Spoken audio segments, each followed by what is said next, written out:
He is Shane Lochlann Black, the internet's original stunt writer. We almost forgot. Crispy the Dragon is live at Doubler's Pizza with breaking news. What was that? The news? Don't say it. It broke. One of the most frequent types of projects we do at Cold Beverage Studios is book covers. The reason is pretty simple. Since I publish and write science fiction, fantasy, romance, game lit, and so on, we've even published comics, the studio has a tremendous amount of experience getting book covers right. We know through experience what works and what doesn't, and that extends to both the correct production process and eventual market success. The first point I make to prospective clients is really very simple. I'm going to save you a month of wasted time and probably 4 or 5 months of wasted money by getting it right early.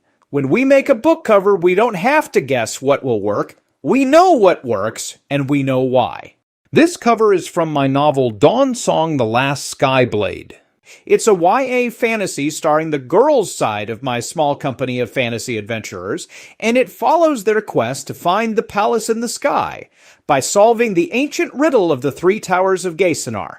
6 of the 7 future Asian warriors appear in this story, which is something that influenced the cover design and was part of our production process. What we learned making Dawn Song can be applied to any future cover project. This book established both a series identity and it established a visual vocabulary that influences all the covers in the series. Here's the cover for Secret of the Witch Wand. And here's the cover for The Hexing Harpy of Grisbane Hall. Notice anything familiar? You can tell these books are related because they all share the same iconography. The title plaques create a visual identity from book to book. The symbols at the top are a means of categorizing the stories. The golden ruby heart crest is the heraldry of the Lady Star expedition. The skull and anchor is the symbol of the Iron Jammers Brotherhood. When those are used, they indicate the primary protagonists in the story, even though the other group might join the story as well. The primary purpose of a book cover, if you were to organize your creative priorities in order, is to communicate genre and possibly tone as well. When a reader looks at your cover, there should be few questions in their mind about what kind of book they are holding. This is how readers categorize the stories they want to read. Naturally, a cover should be attention-getting. But once you have someone's attention, the cover has to say something about what's inside the book first. This is what makes a reader take their first act. They look at the book and they say, this isn't just a book in a genre that I like. This is a book in the genre that I like that I would want to read. The first step is the hardest part of selling a book, but it fits into a shorthand I use quite often when explaining a cover project to a client. The purpose of the cover is to get your reader to read the blurb. The purpose of the blurb is to get your reader to open the book. The purpose of the first page is to get them to read the second page. The purpose of the second page is to get them to finish the chapter. The purpose of the first chapter is to get them to read the second chapter. You get the idea. It all starts with attention and having the cover inspire them to read the blurb. The only way you could do that is for the cover to say, this book is for you. This must contain a story that you want to read.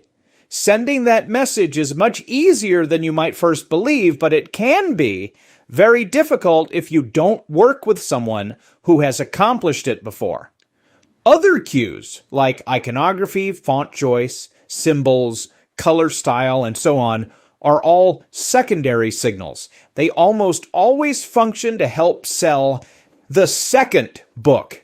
It goes without saying that some people who pick up a book, read the blurb, try the first chapter, and even get to the second chapter will ultimately not be moved to buy it. That's just the market.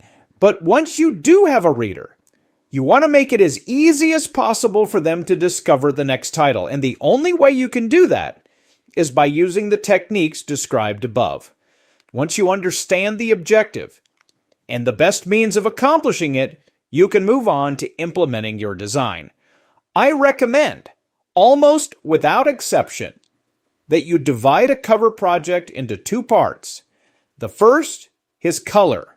Color means all the art in the cover that is not typography, iconography, graphic design, or marking. Let me go over those one by one, because if you haven't built one of these things before, you may not be familiar with those terms. Typography is anything that produces legible words, even fictional words, even fictional languages. Anything that is legible and recognizable as a word is typography. Author name, title, subtitle, bestseller designation, synopsis, tagline, and so on. Iconography is anything on the page meant to emphasize or accent the typography. In video games or web design, we call this chrome. It's things like borders and logos and plaques, font-like symbols, and unlike typography, iconography consists entirely of things that are drawn, not typed. Graphic design is the arrangement of typography and iconography. Where things belong is something best left to experts, and graphic design is a skill far too many authors and publishers overlook, and it sometimes damages the potential of the book cover and the book. Marking is the fourth category. That's anything on the cover that has a purely commercial purpose. Cover price and barcodes are the most common examples of marking. All of that has to be done in addition to color, which is anything that does not fit in one of those four previous categories. If it's not typography, iconography, graphic design, or marking, then it's color. In the Dawn Sound cover, this technique of organizing elements makes it easy to see which portions can be assigned to the appropriate artists. The plaque, the series icon, the typography, those are all graphic design elements. The ring and the background are color, two different kinds of art that should be assigned to two different specialized artists. One is the illustrator, or in this particular case, the 3D artist, because the ring is a rendered piece. It wasn't drawn or painted. The other is a graphic designer who knows how to arrange the typography, the iconography, and the symbolism, the fonts, and the styles to use. Which fonts to use, which styles to use, and then where everything belongs on the page, including the color. In almost all cover designs, handing the whole thing over to one artist is almost always guaranteed to diminish the impact, because you're almost guaranteed to leave something out. If you give it all to a color artist or an illustrator, then the graphic design isn't going to be up to standard. If you give it all to a graphic designer, you might not get a very good illustration. But if you let people use their specialties and you combine their abilities, it makes a very big difference.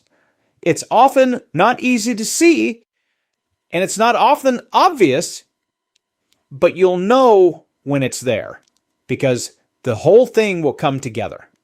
What we do, which is a little bit different than some other freelance operations, is we start with a producer. The producer's job is to get a complete understanding of the client's objective. What kind of book is it? What audience are we trying to reach? How do we intend to reach that audience? Then we need to know scope. What editions do we need a cover for? Are we going to do digital? Are we doing print? Are we doing an audiobook? Does the book cover art need to stand on its own for merchandise? Do we need to set aside a reference design for purposes of independent copyright registration? All of those things tell us not only what artists we need, but what those artists are going to need to do in order to get the project delivered. The answers to all of these questions inform the producer and help them make the choice on what artists to use. For example, I got a couple of guys on our roster who do outstanding nightmare fuel. These are the guys that draw monsters, and I mean monsters with a capital M.